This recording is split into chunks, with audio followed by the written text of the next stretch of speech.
ਸਤਿ ਸ੍ਰੀ ਅਕਾਲ ਬੱਚੋ। ਅੱਜ ਆਪਾਂ ਜਮਾਤ 10ਵੀਂ ਦੀ ਪਾਠ्य ਪੁਸਤਕ ਸਾਹਿਤ ਸੁਗੰਧੀਆਂ ਦੀ ਕਵੀ ਮੀਆਂ ਵਜੀਦ ਦੀ ਕਵਿਤਾ ਦਾ ਅਧਿਐਨ ਕਰਾਂਗੇ, ਜੋ ਆਪਣੇ ਪਾਠ्य ਪੁਸਤਕ ਵਿੱਚ ਦਿੱਤੀ ਹੋਈ ਹੈ। ਪਹਿਲਾਂ ਤਾਂ ਤੁਸੀਂ ਸਕਰੀਨ 'ਤੇ ਵੇਖ ਰਹੇ ਹੋ, ਮੀਆਂ ਵਜੀਦ ਬਾਰੇ ਕੁਝ ਜਾਣਕਾਰੀ ਦਿੱਤੀ ਗਈ ਹੈ, ਉਸ ਦਾ ਅਧਿਐਨ ਕਰ ਲੈਂਦੇ ਹਾਂ। ਜਿਵੇਂ ਕਿ ਲਿਖਿਆ ਹੋਇਆ ਹੈ, ਮੀਆਂ ਵਜੀਦ ਆਧੁਨਿਕ ਇੱਕ ਹਰਮਨ ਪਿਆਰਾ ਸੰਤ ਕਵੀ ਹੋਇਆ ਹੈ। ਪੰਜਾਬੀ ਲੋਕ ਕਾਵਿਧਾਰਾ ਵਿੱਚ ਆਪ ਦਾ ਬੜਾ ਹੀ ਉੱਘਾ ਸਥਾਨ ਹੈ। ਆਪ ਨੂੰ ਸੂਫੀਆਂ ਦੇ ਰੋਸ਼ਨੀ ਟੋਲੇ ਦਾ ਮੋਢੀ ਮੰਨਿਆ ਜਾਂਦਾ ਹੈ, ਯਾਨੀ ਕਿ ਇਹਨਾਂ ਨੇ ਆਪਣੇ ਨਵਾਂ ਇੱਕ ਸੰਪਰਦਾਇ ਬਣਾਇਆ ਜਿਸ ਦਾ ਨਾਮ ਸੀ ਰੋਸ਼ਨੀ ਟੋਲੇ ਦਾ ਮੋਢੀ ਮੰਨਿਆ ਜਾਂਦਾ ਹੈ, ਜਿਸ ਨੂੰ ਰੋਸ਼ਨਾਈ ਸੰਪਰਦਾਇ ਵੀ ਕਹਿ ਦਿੰਦੇ ਹੈ। ਆਪ ਦਾ ਜਨਮ ਜਲੰਧਰ ਵਿਖੇ ਹੋਇਆ ਅਤੇ ਡਾਕਟਰ ਮੋਹਨ ਸਿੰਘ ਦੀਵਾਨਾ ਆਪ ਦਾ ਜੀਵਨ ਕਾਲ 1550 ਤੋਂ 1660 ਈਸਵੀ ਤੱਕ ਮੰਨਦੇ ਹਨ। ਮਤਲਬ ਨਿਸ਼ਚਿਤ ਇਹਨਾਂ ਦੇ ਜਨਮ ਬਾਰੇ ਆਪਾਂ ਨੂੰ ਜਾਣਕਾਰੀ ਨਹੀਂ ਹੈ, ਲੇਕਿਨ ਜਿਹੜੇ ਕਵੀ ਹੈਗੇ ਨਾ ਜਿਹੜੇ ਕਿਤਾਬਾਂ ਲਿਖਦੇ ਹਨ, ਡਾਕਟਰ ਮੋਹਨ ਸਿੰਘ ਦੀਵਾਨਾ, ਉਹਨਾਂ ਦੇ ਅਨੁਸਾਰ ਇਹਨਾਂ ਦਾ ਜਨਮ ਕਾਲ ਹੈ ਉਹ 1550 ਤੋਂ 1660 ਈਸਵੀ ਤੱਕ ਮੰਨਦੇ ਹਨ। ਸੰਤ ਦਾਦੂ ਦਿਆਲ ਜੀ ਆਪ ਦੇ ਮੁਰਸ਼ਦ ਸਨ। ਇਹਨਾਂ ਦੇ ਗੁਰੂ ਦਾ ਨਾਮ ਕੀ ਸੀ? ਸੰਤ ਦਾਦੂ ਦਿਆਲ। ਗੁਰੂ ਦਾ ਨਾਮ ਸੀ ਸੰਤ ਦਾਦੂ ਦਿਆਲ। ਆਪ ਦੇ ਪਹਿਲਾਂ ਕਾਬੁਲ ਰਹੇ ਅਤੇ ਫਿਰ ਮਥੁਰਾ ਤੇ ਬਿਰੰਦਾਬਨ ਦੀ ਯਾਤਰਾ ਉੱਤੇ ਗਏ। ਵਾਪਸ ਪੰਜਾਬ ਆ ਕੇ ਸਾਧੂ ਸੰਤਾਂ ਦੀ ਸੰਗਤਾਂ ਵਿੱਚ ਪ੍ਰਭੂ ਭਗਤੀ ਵੱਲ ਖਿੱਚੇ ਗਏ। ਹੁਣ ਇਹਨਾਂ ਦੇ ਆਪਾਂ ਜੋ ਇਹਨਾਂ ਨੇ ਕਵਿਤਾ, ਸ਼ਲੋਕ, ਸ਼ਬਦ, ਅੜੀਅਲ ਜੋ ਵੀ ਇਹਨਾਂ ਨੇ ਲਿਖੇ, ਉਹਨਾਂ ਦਾ ਅਧਿਐਨ ਕਰਦੇ ਹਨ। ਮੀਆਂ ਵਜੀਦ ਦੀ ਰਚਿਤ 14 ਛੋਟੇ ਗ੍ਰੰਥਾਂ ਦਾ ਹਵਾਲਾ ਮਿਲਦਾ ਹੈ। ਪ੍ਰੋਫੈਸਰ ਪਿਆਰਾ ਸਿੰਘ ਪਦਮ ਨੇ ਵਜੀਦ ਜੀ ਦੇ 2 ਸ਼ਬਦ, 40 ਸ਼ਲੋਕ, 33 ਤੁੱਤੀਏ ਔਰ 28 ਅੜੀਅਲਾਂ ਅਤੇ 1 ਮਾਝ ਦੀ ਸੰਪਾਦਨਾ ਕੀਤੀ ਹੈ। ਪਿਆਰਾ ਸਿੰਘ ਪਦਮ ਦੇ ਅਨੁਸਾਰ ਇਹਨਾਂ ਦੀ ਕਵਿਤਾ ਵਿੱਚ ਹੈਗੀਆਂ ਹਨ 2 ਸ਼ਬਦ ਲਿਖੇ ਇਹਨਾਂ ਨੇ ਔਰ 40 ਸ਼ਲੋਕ ਲਿਖੇ, 33 ਤੁੱਤੀਏ ਲਿਖੇ, 28 ਅੜੀਅਲ ਲਿਖੇ ਔਰ 1 ਮਾਝ ਦੀ ਸੰਪਾਦਨਾ। ਪੰਜਾਬੀ ਵਿੱਚ ਆਪ ਦੀ ਰਚਨਾ ਦਾ ਆਕਾਰਾਂ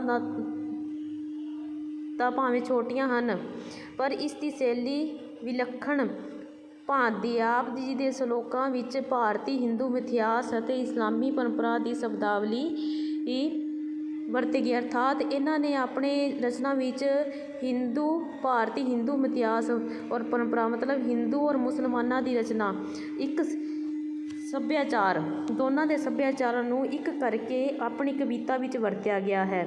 ਵਜੀਦ ਜੀ ਦੀ ਬਾਣੀ ਵਿੱਚ ਵਿਸ਼ੇ ਪੱਖੋਂ ਭਿੰਨ ਪਹਿਲੂ ਉਜਾਗਰ ਹੋਏ ਹਨ। ਰੱਬੀ ਬਾਣੀ ਦੀ ਆਪ ਮੁਹਾਰਤਾ, ਸੰਸਾਰ ਦੀ ਨਾਸਮਾਨਤਾ, ਨੇਕ ਅਮਲਾਂ ਦੀ ਲੋੜ, ਹਉਮੈ ਦਾ ਤਿਆਗ, ਸਰਬ ਸਾਂਝੀਵਾਲਤਾ ਅਤੇ ਸੰਦੇਸ਼ ਆਪ ਦੀ ਰਚਨਾ ਦੇ ਮੁੱਖ ਵਿਸ਼ੇ ਹਨ।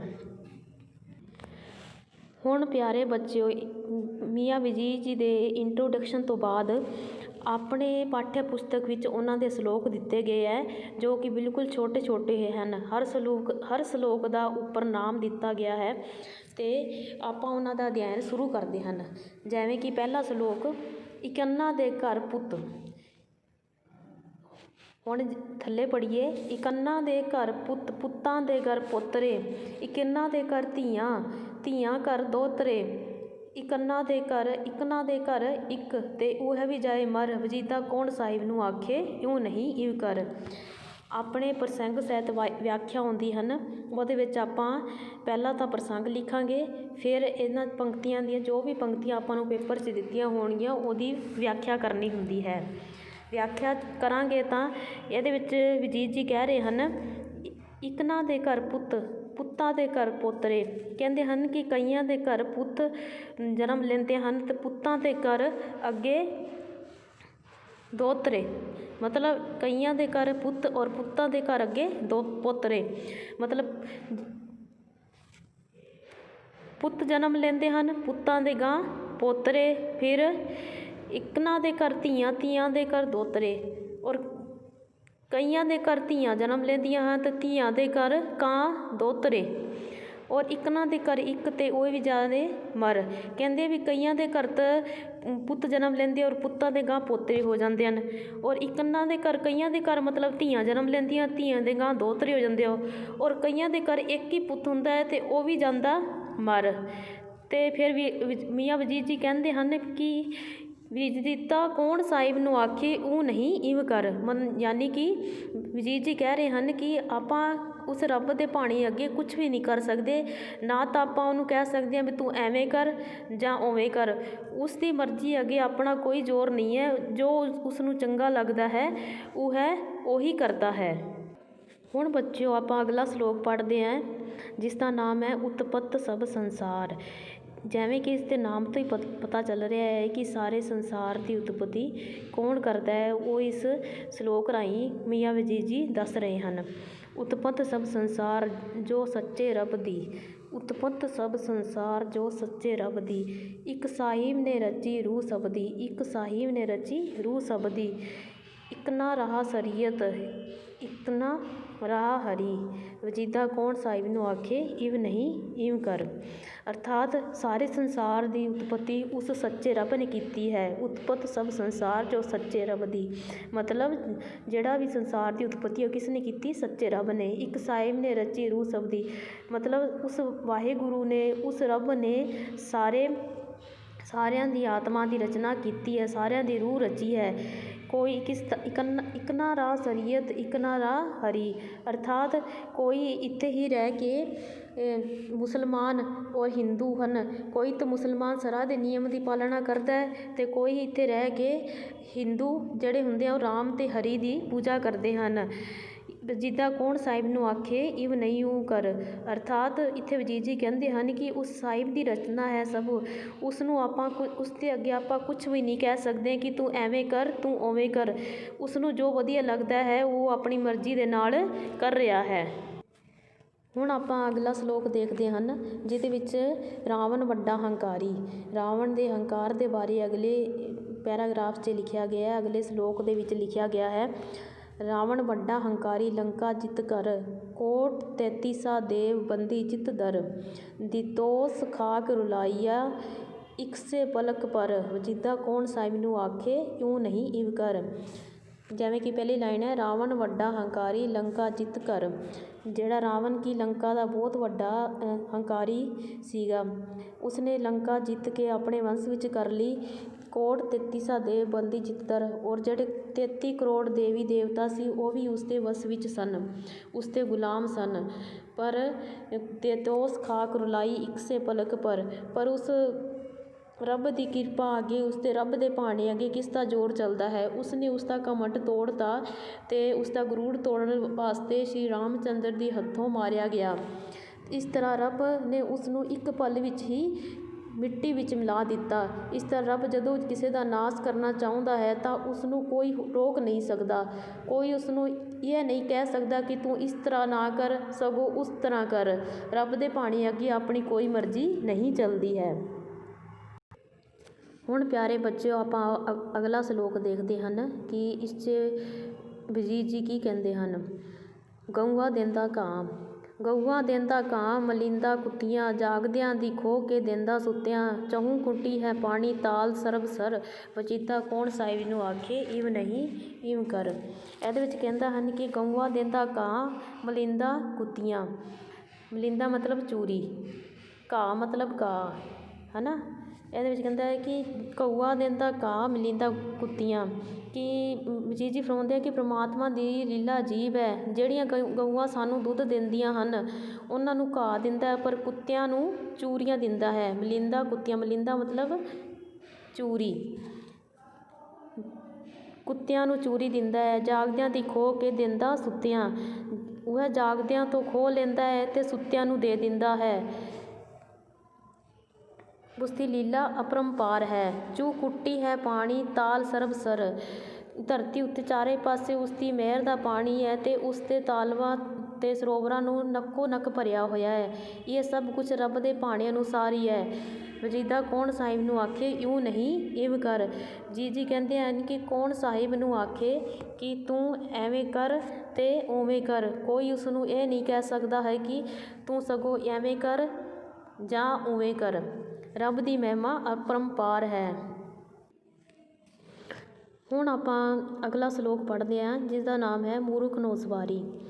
ਮੂਰਖ ਨੋ ਸਵਾਰੀ ਹਾਥੇ ਘੋੜੀਆਂ, ਪੰਡਿਤ ਪੈਰ ਪਿਆਂਦੇ ਪਾਟੇ ਜੋੜੀਆਂ, ਕਰਦੇ ਸੁਗੜ ਮਜ਼ੂਰੀ ਮੂਰਖ ਦੇ ਜਾਏ ਘਰ। ਵਜੀਦਾ ਕੌਣ ਸਾਹਿਬ ਨੂੰ ਆਖੇ ਇਵ ਨਹੀਂ ਐਵੇਂ ਕਰ। ਇਹਦੇ ਵਿੱਚ ਹੈ ਕਿ ਵਜੀਦ ਜੀ ਕਹਿੰਦੇ ਹਨ ਕਿ ਮੂਰਖ ਨੂੰ ਸਵਾਰੀ ਹਾਥੀ ਘੋੜਿਆਂ, ਕਿ ਜਿਹੜਾ ਮੂਰਖ ਬੰਦਾ ਹੈ ਉਸ ਨੂੰ ਤਾਂ ਸਵਾਰੀ ਕਰਨ ਨੂੰ ਹਾਥੀ ਘੋੜੇ ਮਿਲ ਜਾਂਦੇ ਹਨ, ਪਰ ਉਹਨਾਂ ਦੇ ਮੁਕਾਬਲੇ ਜਿਹੜੇ ਵਿਦਵਾਨ ਵਿਅਕਤੀ ਹੁੰਦੇ ਹਨ ਉਹਨਾਂ ਨੂੰ ਪੈਦਲ ਤੁਰਨਾ ਪੈਂਦਾ ਹੈ। ਪੰਡਿਤ ਪੈਰ ਪਿਆਂਦੇ ਪਾਟੇ ਜੋੜਿਆਂ, ਔਰ ਤੁਰਨਾ ਪੈਂਦਾ ਅਤੇ ਉਹਨਾਂ ਦੀਆਂ ਜੁੱਤੀਆਂ ਟੁੱਟੀਆਂ ਹੁੰਦੀਆਂ ਹਨ। ਜਿਹੜੇ ਮੂਰਖ ਹੁੰਦੇ ਆ ਉਹਨਾਂ ਨੂੰ ਤਾਂ ਸਵਾਰੀ ਕਰਨ ਲਈ ਹਾਥੀ ਘੋੜੇ ਮਿਲ ਜਾਂਦੇ ਆ, ਅਤੇ ਜਿਹੜੇ ਸਿਆਣੇ ਹੁੰਦੇ ਹੈ ਲੋਕ ਉਹਨਾਂ ਨੂੰ ਪੈਦਲ ਤੁਰਨਾ ਪੈਂਦਾ ਅਤੇ ਉਹਨਾਂ ਦੇ ਜੁੱਤੀਆਂ ਟੁੱਟੀਆਂ ਹੁੰਦੀਆਂ ਹਨ। ਫਿਰ ਹੈ ਕਰਦੇ ਸੁਗੜ ਮਜ਼ੂਰੀ ਮੂਰਖ ਜਾਏ ਘਰ। ਸਿਆਣੇ ਲੋਕਾਂ ਨੂੰ ਕਈ ਵਾਰ ਮੂਰਖਾਂ ਦੇ ਘਰ ਜਾ ਕੇ ਹੀ ਉਹਨਾਂ ਦੀ ਨੌਕਰੀ ਕਰਨੀ ਪੈਂਦੀ ਹੈ। ਅਸਲ ਵਿੱਚ ਇਹ ਸਭ ਕੁਝ ਰੱਬ ਦੇ ਭਾਣੇ ਅਨੁਸਾਰ ਹੀ ਹੁੰਦਾ ਹੈ। ਵਜੀਦਾ ਕੌਣ ਸਾਹਿਬ ਨੂੰ ਆਖੇ ਉਹ ਨਹੀਂ ਐਵੇਂ ਕਰ। ਇਸ ਨੂੰ ਵਜੀਦ ਜੀ ਕਹਿੰਦੇ ਹੈ ਕਿ ਰੱਬ ਦੇ ਭਾਣੇ ਅੱਗੇ ਆਪਣਾ ਕੋਈ ਵਸ ਨਹੀਂ ਚੱਲ ਸਕਦਾ। ਉਸ ਨੂੰ ਕੋਈ ਇਹ ਨਹੀਂ ਕਹਿ ਸਕਦਾ ਕਿ ਤੂੰ ਇਸ ਤਰ੍ਹਾਂ ਕਰ, ਸਗੋਂ ਨਾ ਉਸ ਤਰ੍ਹਾਂ ਕਰ। ਉਸ ਦੀ ਮਰਜ਼ੀ ਹੈ, ਉਹ ਆਪਣੀ ਮਰਜ਼ੀ ਅਨੁਸਾਰ ਹੀ ਚੱਲਦਾ ਹੈ। ਹੁਣ ਬੱਚਿਓ ਆਪਾਂ ਅਗਲਾ ਸਲੋਕ ਪੜ੍ਹਦੇ ਹਾਂ, ਦੁਰਯੋਧਨ ਵੱਡਾ ਹੰਕਾਰੀ। ਇਹਦੇ ਵਿੱਚ ਦੁਰਯੋਧਨ ਦੇ ਹੰਕਾਰ ਬਾਰੇ ਦੱਸਿਆ ਗਿਆ ਹੈ। ਦੁਰਯੋਧਨ ਵੱਡਾ ਹੰਕਾਰੀ ਕਿਸੇ ਨਾ ਜਾਣਦਾ, ਕਿਸਨ ਫਿਰੇ ਰੇ ਬਾਰੀ ਸਲੂਹ ਕਰਾਈਂਦਾ, ਦੇ ਗਿਰਜਨ ਖਾਈ ਐਵੇਂ ਗਈ ਸੜ। ਵਜੀਦਾ ਕੌਣ ਸਾਹਿਬ ਨੂੰ ਆਖੇ ਇਉਂ ਨਹੀਂ ਇਵ ਕਰ। ਦੁਰਯੋਧਨ ਵੱਡਾ ਹੰਕਾਰੀ ਕਿਸੇ ਨਾ ਜਾਣਦਾ। ਜੋ ਧ੍ਰਿਤਰਾਸ਼ਟਰ ਦਾ ਰਾਜਾ ਸੀ ਨਾ, ਧ੍ਰਿਤਰਾਸ਼ਟਰ ਦਾ ਪੁੱਤਰ, ਉਹਦਾ ਨਾਮ ਸੀ ਦੁਰਯੋਧਨ। ਉਹ ਬਹੁਤ ਵੱਡਾ ਹੰਕਾਰੀ ਸੀ। ਉਹ ਆਪਣੇ ਸਾਹਮਣੇ ਦੂਜਿਆਂ ਨੂੰ ਤੁੱਛ ਸਮਝਦਾ ਸੀ। ਉਹ ਪਾਂਡਵਾਂ ਨੂੰ, ਉਹ ਮਤਲਬ ਜਿਹੜੇ ਪਾਂਡਵ ਸੀ ਉਹਨਾਂ ਨੂੰ ਖਤਮ ਕਰਨ ਦੇ ਹੀਲੇ ਕਰਨ ਲੱਗਾ। ਕਿਸਨ ਫਿਰੇ ਰੇ ਬਾਰੀ ਸਲੂਹ ਕਰਾਈਂਦਾ, ਉਹ ਪਾਂਡਵਾਂ ਨੂੰ ਖਤਮ ਕਰਨ ਲਈ ਆਪਣੀ ਨਈਆਂ ਚਾਲਾਂ ਚੱਲਣ ਲੱਗਾ। ਤਾਂ ਇਸ ਗੱਲ ਦਾ ਕਿਸ਼ਨ ਜੀ ਨੂੰ ਪਤਾ ਲੱਗਿਆ। ਕ੍ਰਿਸ਼ਨ ਜੀ ਨੇ ਵਿੱਚ ਪੈ ਕੇ ਸੁਲ੍ਹਾ ਕਰਵਾਉਣ ਦੀ ਕੋਸ਼ਿਸ਼ ਕੀਤੀ, ਪਰ ਦੁਰਯੋਧਨ ਦੇ ਸਿਰ ਮੌਤ ਗੱਜ ਰਹੀ ਸੀ।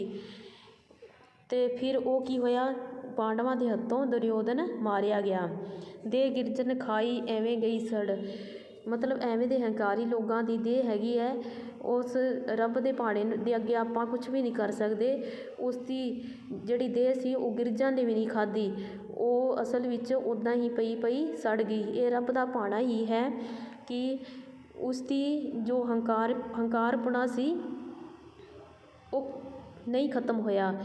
ਕਿਸ਼ਨ ਜੀ ਨੇ ਪੈ ਕੇ ਵਿੱਚ ਸੁਲ੍ਹਾ ਕਰਾਉਣ ਦੀ ਕੋਸ਼ਿਸ਼ ਕੀਤੀ, ਪਰ ਨਹੀਂ, ਉਹਨ ਪਾਂਡਵਾਂ ਦੇ ਨਾਲ ਯੁੱਧ ਕਰਨਾ ਸੀ। ਯੁੱਧ ਕਰਨ 'ਚ ਉਹ ਮਾਰਿਆ ਗਿਆ ਅਤੇ ਉਹਦੀ ਜਿਹੜੀ ਦੇਹ ਸੀ, ਉਹ ਜਿਹੜੀ ਉਹਦੀ ਲਾਸ਼ ਸੀ, ਉਹਨੂੰ ਕਿਸ ਨੇ ਗਿਰਜਾਂ ਵੀ ਨਹੀਂ ਖਾਧਾ। ਉਹ ਪਈ ਇੱਦਾਂ ਹੀ ਸੜ ਗਈ। ਉਹ ਗਿਰਜਾਂ ਦੇ ਮਤਲਬ ਜਾਨਵਰਾਂ ਦੇ ਖਾਣ ਦੇ ਯੋਗ ਵੀ, ਉਹਨੂੰ ਆਪਦੇ ਖਾਣ ਦੇ ਯੋਗ ਨਹੀਂ ਸਮਝਿਆ। ਇਸ ਲਈ ਵਜੀਦ ਜੀ ਕਹਿੰਦੇ ਆ ਕਿ ਇਹ ਰੱਬ ਦੀ ਮਰਜ਼ੀ ਹੀ ਹੈ, ਉਸ ਦੇ ਅੱਗੇ ਆਪਾਂ ਕੁਛ ਨਹੀਂ ਕਰ ਸਕਦੇ। ਵਜੀਦਾ ਕੌਣ ਸਾਹਿਬ ਨੂੰ ਆਖੀ ਉਹ ਨਹੀਂ ਇਵ ਕਰ। ਅਰਥਾਤ ਵਜੀਦ ਜੀ ਦੇ ਰੱਬ ਦੇ ਭਾਣੇ ਅੱਗੇ ਕਹਿੰਦੇ ਆ ਕਿ ਆਪਾਂ ਉਸ ਦੇ ਭਾਣੇ ਨੂੰ ਮੰਨਣਾ ਚਾਹੀਦਾ ਹੈ, ਕਿਉਂਕਿ ਆਪਾਂ ਉਸ ਦੇ ਅੱਗੇ ਸਵਾਲ ਨਹੀਂ ਖੜਾ ਕਰ ਸਕਦੇ ਕਿ ਤੂੰ ਐਵੇਂ ਨਾ ਕਰ, ਤੂੰ ਉਵੇਂ ਨਾ ਕਰ। ਹੁਣ ਬੱਚਿਓ ਆਪਾਂ ਆਪਣਾ ਅਗਲਾ ਸਲੋਕ ਪੜ੍ਹਦੇ ਹਨ, ਜਿਹਦੇ ਵਿੱਚ ਬਾਬਾ ਵਜੀਦ ਜੀ ਕੀ ਕਹਿੰਦੇ ਹਨ। ਇੱਕ ਨਾ ਮੈਲ ਉਸਾਰੇ, ਇੱਕ ਨਾ ਮੈਲ ਉਸਾਰੇ ਮੰਡਪ ਮਾੜੀਆਂ, ਇੱਕ ਬੰਨਣ ਸਿਰ ਤੇ ਭਾਰ ਉਠਾਈਨ ਖਾਰੀਆਂ, ਇਕਨਾਂ ਦੇ ਹੇਠ ਤੁਰੇ ਇੱਕ ਦਰਬ ਦਰ। ਵਜੀਦਾ ਕੌਣ ਸਾਹਿਬ ਨੂੰ ਆਖੇ ਇਉਂ ਨਹੀਂ ਇਵ ਕਰ। ਇੱਕ ਨਾ ਮੈਲ ਉਸਾਰੇ ਮੰਡਪ ਮਾੜੀਆਂ, ਅਰਥਾਤ ਕਿ ਸੰਸਾਰ ਵਿੱਚ ਕਈ ਲੋਕਾਂ ਦੇ ਵੱਡੀਆਂ ਵੱਡੀਆਂ ਕੋਠੀਆਂ ਅਥਵਾ ਮਹਿਲ ਉਸਾਰ ਲਏ ਹਨ। ਮੰਡਪ ਮਾੜੀਆਂ, ਇੱਕ ਬੰਨਣ ਸਿਰ ਤੇ ਭਾਰ ਉਠਾਈਨ ਖਾਰੀਆਂ। ਔਰ ਕਈ ਲੋਕ ਐਵੇਂ ਦੇ ਹਨ ਜਿਨ੍ਹਾਂ ਸਿਰ 'ਤੇ ਟੋਕਰੀਆਂ ਚੁੱਕੀਆਂ ਹਨ, ਮਜ਼ਦੂਰੀ ਕਰ ਰਹੇ ਹਨ। ਮਤਲਬ ਮਜ਼ਦੂਰੀ ਦਾ ਭਾਰ ਉਹਨਾਂ ਦੇ ਸਿਰ ਉੱਤੇ ਚੁੱਕਿਆ ਹੋਇਆ ਹੈ। ਇਕਨਾਂ ਦੇ ਹੇਠ ਤੁਰੇ ਇੱਕ ਫਿਰੇ ਦਰਬ ਦਰ। ਔਰ ਇੱਕ ਕਹਿੰਦੇ ਹੈ ਸਵਾਰੀ ਲਈ ਘੋੜੇ ਆਦਿ ਹਨ ਅਤੇ ਇੱਕ ਥਾਂ ਥਾਂ 'ਤੇ ਠੋਕਰਾਂ ਖਾ ਰਹੇ ਹਨ। ਅਸਲ ਵਿੱਚ ਇਹ ਸਭ ਕੁਛ ਰੱਬ ਦੇ ਅਨੁਸਾਰ ਹੀ ਹੋ ਰਿਹਾ ਹੈ। ਉਹਦੀ ਮਹਿਮਾ ਨੂੰ ਆਪਾਂ ਅਪਰੰਪਾਰ ਹੈ, ਉਸ ਦੀ ਮਹਿਮਾ ਅੱਗੇ ਆਪਾਂ ਸਵਾਲ ਨਹੀਂ ਕਰ ਸਕਦੇ। ਵਜੀਦਾ ਕੌਣ ਸਾਹਿਬ ਨੂੰ ਆਖੇ ਇਵਨੀ ਉਵੇਂ ਕਰ।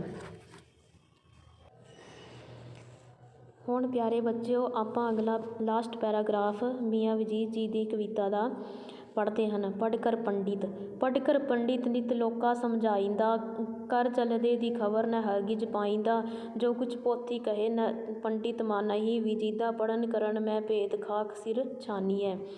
ਇਹਦੇ ਵਿੱਚ ਕਹਿੰਦੇ ਨੇ ਪੜ੍ਹਕਰ ਪੰਡਿਤ ਨਿਤ ਲੋਕਾ ਸਮਝਾਇਆ, ਕਿ ਜਿਹੜਾ ਪੰਡਿਤ ਹੁੰਦਾ ਹੈ ਉਹ ਪੋਥੀਆਂ ਪੜ੍ਹ ਕੇ ਲੋਕਾਂ ਨੂੰ ਨਿਤ ਸਮਝਾਉਂਦਾ ਰਹਿੰਦਾ ਹੈ ਵੀ ਤੁਸੀਂ ਇੱਦਾਂ ਕਰੋ ਉੱਦਾਂ ਕਰੋ। ਕਰ ਚਲਦੇ ਕੀ ਖਬਰ ਨਾ ਹਰਗਿਜ਼ ਪਾਇੰਦਾ, ਉਸਨੂੰ ਆਪਣੇ ਆਪ ਉਸ 'ਤੇ ਅਮਲ ਕਰਦਾ ਨਹੀਂ ਹੈ ਅਤੇ ਉਸਨੂੰ ਆਪਦੇ ਘਰ ਦੇ ਵਿੱਚ ਲੱਗੀ ਹੋਈ ਅੱਗ ਦੇ ਬਾਰੇ ਤਾਂ ਹਰਗਿਜ਼ ਪਾਇੰਦਾ, ਮਤਲਬ ਉਸਨੂੰ ਆਪਦੇ ਘਰ ਦੇ ਵਿੱਚ ਜੋ ਵੀ ਅੱਗ ਲੱਗੀ ਹੁੰਦੀ ਉਸ ਦੇ ਬਾਰੇ ਬਿਲਕੁਲ ਵੀ ਖਬਰ ਨਹੀਂ ਹੁੰਦੀ। ਜੋ ਕੁਛ ਪੋਥੀ ਕਹੇ ਨਾ ਪੰਡਿਤ ਮਨਾਈ, ਔਰ ਜੋ ਕੁਛ ਉਸ ਗਿਆਨ ਦੀ ਪੋਥੀ ਕਹੀ ਹੁੰਦੀ ਹੈ ਉਹ ਗਿਆਨ ਵੰਡਦਾ ਰਹਿੰਦਾ ਹੈ। ਪੰਡਿਤ ਉਸ ਦੇ ਉੱਪਰ ਆਪ ਅਮਲ ਨਹੀਂ ਕਰਦਾ ਵੀ ਇਹ ਗਿਆਨ ਦੀ ਪੋਥੀ ਕੀ ਕਹਿ ਰਹੀ ਹੈ, ਜਾਂ ਤਾਂ ਖੁਦ ਵੀ ਅਮਲ ਕਰੇ, ਲੋਕਾਂ ਨੂੰ ਗਿਆਨ ਦਿੰਦਾ ਹੈ ਪੜ੍ਹ ਕੇ। ਮਤਲਬ ਮੀਆਂ ਵਜੀਦ ਜੀ ਕਹਿ ਰਹੇ ਹਨ ਕਿ ਕੋਈ ਗਿਆਨ ਦੀ ਪੋਥੀ ਪੜ੍ਹ ਕੇ ਕੋਈ ਪੰਡਿਤ ਨਹੀਂ ਬਣ ਜਾਂਦਾ ਜਦ ਤੱਕ ਉਹ ਕਿ ਆਪਦੇ ਨੇਕ ਅਮਲਾਂ ਦੇ ਵਿੱਚ ਉਸ ਨੂੰ ਨਾ ਉਤਾਰੇ, ਮਤਲਬ ਆਪਣੇ ਜੀਵਨ ਦੇ ਵਿੱਚ ਉਹਨਾਂ ਚੀਜ਼ਾਂ ਨੂੰ ਨਾ ਉਤਾਰੇ ਤਦੋਂ ਤੱਕ ਉਹ ਲੋਕਾਂ ਨੂੰ ਗਿਆਨ ਦੇਣ ਦੀ ਕੋਸ਼ਿਸ਼ ਨਾ ਕਰੇ। ਵਜੀਦਾ ਪੜ੍ਹਨ ਕਰਨ ਮੈਂ ਭੇਦ ਖਾਕ ਸਿਰ ਛਾਨੀਅਨ, ਅਰਥਾਤ ਵਜੀਦ ਜੀ ਕਹਿੰਦੇ ਹਨ ਕਿ ਇਹ ਪੜ੍ਹ ਕੇ ਆਪਾਂ ਨਾ ਤਾਂ ਕੋਈ ਪੰਡਿਤ ਬਣ ਸਕਦਾ ਹੈ ਔਰ ਨਾ ਹੀ ਕੋਈ, ਅਗਰ ਜੇ ਆਪਾਂ ਕਿਤਾਬ ਪੜ੍ਹ ਕੇ ਉਸ ਦੇ ਗਿਆਨ ਨੂੰ ਪ੍ਰਾਪਤ ਕਰ ਲਈਏ ਔਰ ਉਸ ਨੂੰ ਆਪਣੇ ਜੀਵਨ ਵਿੱਚ ਉਤਾਰ ਲਈਏ ਤਾਂ ਆਪਾਂ ਇਹ ਜ਼ਿੰਦਗੀ ਦੀ ਖਾਕ ਨਾ ਛਾਨੀਏ ਔਰ ਆਪਾਂ ਆਪਣੀ ਜ਼ਿੰਦਗੀ ਵਿੱਚ ਸਫਲ ਹੋ ਜਾਈਏ। ਧੰਨਵਾਦ ਬੱਚੋ। ਅੱਜ ਆਪਾਂ ਵਜੀਦ ਜੀ ਦੀ ਕਵਿਤਾ ਦਾ ਅਧਿਐਨ ਕੀਤਾ। ਪ੍ਰਸ਼ਨ ਉੱਤਰ ਕਿਤਾਬ ਵਿੱਚੋਂ ਦੇਖ ਕੇ ਕਰ ਲੈਣੇ ਹਨ ਔਰ ਇਹ ਕਵਿਤਾ ਪੜ੍ਹ ਲੈਣੀ ਹੈ।